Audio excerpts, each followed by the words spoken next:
Banyarwandakazi, banyarwanda, ni Michael Mupende nanone ubanje kubasuhuza.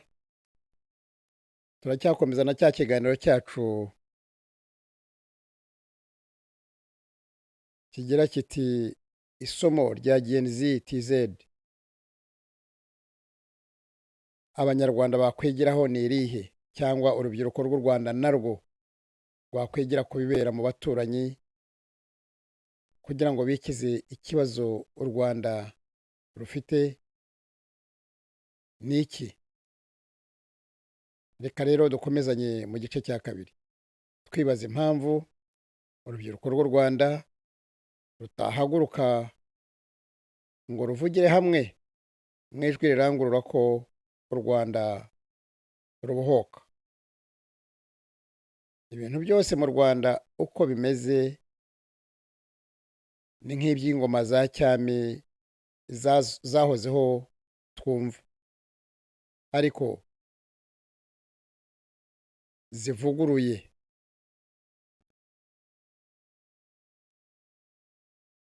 Ku buryo ubukandamizi buriho utabugereranya n'iby'ibwami twumvaga, kuko ibi birakabije. It's total control and exploitation. Nibyo biri mu Rwanda. Abanyarwanda cyane cyane urubyiruko kugira ngo bibohore ntibakwiriye kurindira ko hagomba kubaho amatora nk'ayo muri Tanzania, cyangwa ngo habaho izindi mpamvu zimwe na zimwe nk'iby'Abanyakenya bakaremengaga. Oya, Abanyarwanda ibyangombwa byose murabyujuje, mufite impamvu zose zo kwibohora ingoma y'igitugu. Icya mbere, ubwicanyi bushingiye kuri politiki burakomeje. Abatumva ibintu kimwe n'agatsiko bararigiswa, barafungwa binyuranyije n'amategeko, bakicwa. Icya kabiri, ubukene n'inzara ni nyinshi mu gihugu. Rubanda na cyane cyane urubyiruko barakennye bikabije, barya rimwe ku munsi cyangwa se bakaburara. Abanyarwanda hafi ya 90% ntibafite ibyangombwa by'ibanze byo kubaho. Impunzi z'Abanyarwanda zuzuye amahanga, zahunze politiki mbi ya Kagame n'umutekano muke mu Rwanda. Leta ya Kagame ikurikirana impunzi iyo zahungiye, bakajya kubicirayo, kubaroga, kubanyereza no kubatera ubwoba cyangwa ubundi bugizi bwa nabi bwose, kubumviriza n'ibindi nk'ibyo. Ibihumbi byinshi bikaba byarananiwe no gutaha kubera umutekano muke. Kagame n'umuryango we n'abantu bake akoresha nibo bikubiye umutungo w'igihugu cyose bonyine, mu gihe rubanda ari abakene nyakujya. Intambara z'urudaca Kagame ashoza mu bihugu by'ibituranyi byose bizengurutse u Rwanda. Izi ntambara zo gusahura no kwiba imitungo cyane cyane ya Kongo no gushaka kwigira igihangange mu mateka byicishije imbaga y'abana b'u Rwanda batabarika muri imyaka 30 yose, baba abarwanira izo ntambara zitagira ishingiro,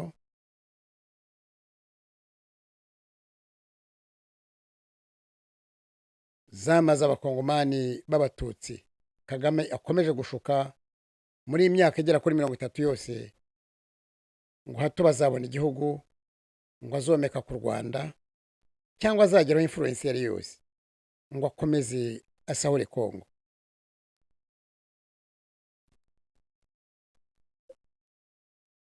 Kandi akomeze kuyobya Abanyarwanda ngo bahugire muri ibyo by'intambara n'ibindi byose, bateshuke mu kwamagana no kwikiza igitera ibyo bibazo byose u Rwanda rumaze iyi myaka yose rwivurungutamo kubera Kagame. Abaturage ba Kongo batuye akarere ka za Kivu zombi n'ahandi hegeranye nibo bagize umubare munini w'abenegihugu bo muri Kongo.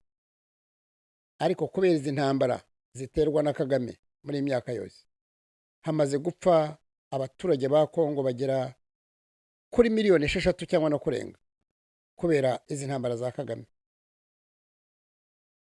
Inzira za demokarasi zose mu gihe cy'imyaka 30 mu Rwanda zirafunze, ahubwo haganje ingoma y'igitugu ishingiye ku mbaraga z'igisirikare Kagame yikubiyeho. Abagiye bagerageza guhangana na Paul Kagame mu matora y'umukuru w'igihugu bose bahuye n'ibyago. Abenshi barafunzwe, baratotejwe, abandi barishwe.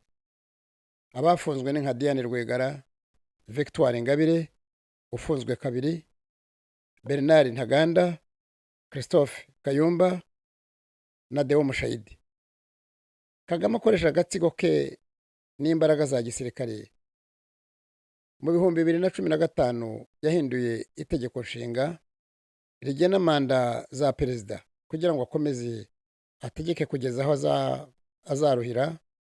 U Rwanda akaruraga abo mu muryango we. Niyo mpamvu urubyaro rwe rwose yarushyize mu gisirikare ngo ruzamusimbure, kuko azi ko iby'igisirikare ngo ari byo byamukamiye da. Biratangaje cyane.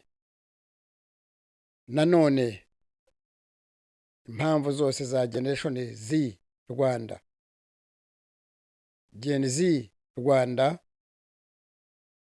bisubiremo, ndabona ari ngombwa. Reka tuzahurire mu kiganiro cy'ubutaha, kandi nimukomeze mugire amahoro. Murabeho.